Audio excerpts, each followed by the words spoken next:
पातर पातर कन्हिया तोर मोला मोही डारे हो पातर पातर कन्हिया तोर बड़ा निक लागे राजा मोरे दिल में समा जा बड़ा निक लागे राजा मोरे दिल में समा जा बांधे हंसे माया के डोर मोला मोही डारेगा हिली झूली रे गना तोर मोला मोही डारेगा हिली झूली रे गना तोर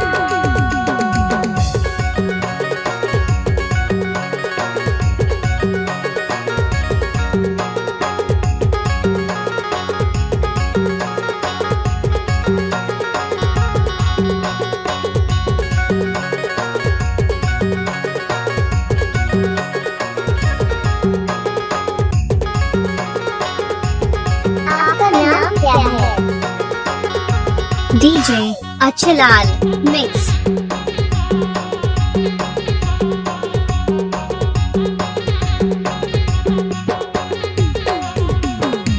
गुरतुर बोली तोर मीठा मीठा लागे जी मीठा मीठा लागे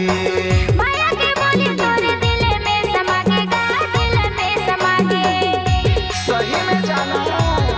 हाँ जी सही में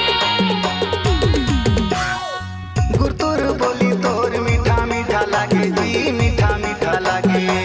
माया के बोली तोरे दिल में समा गएगा दिल में समा गए निक लागे रानी तोर चढ़ती जवानी बड़ा निक लागे रानी तोर चढ़ती जवानी बांधे हसे माया के डोर मोला मोही डारे हो पातर पातर कन्हिया तोर मोला मोही डारे हो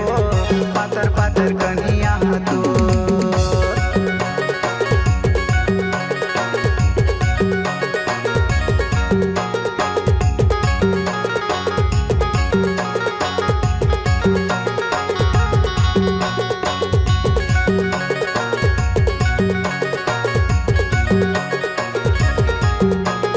डीजे अच्छलाल गाँव से हो सनैया टोला मजवा।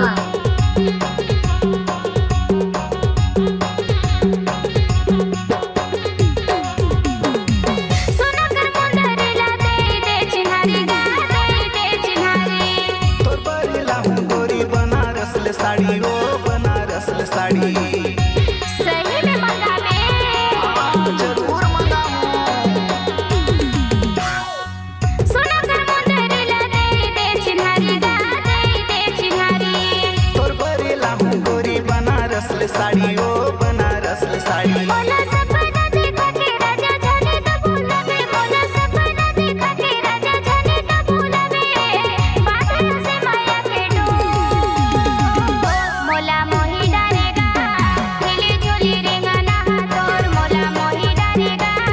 हिली झूली रे गना तोर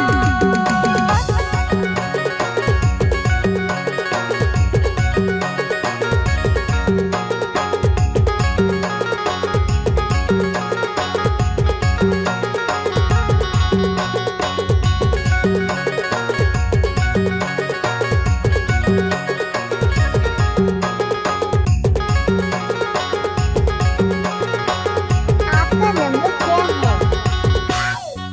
मोबाइल नंबर 7974328 066।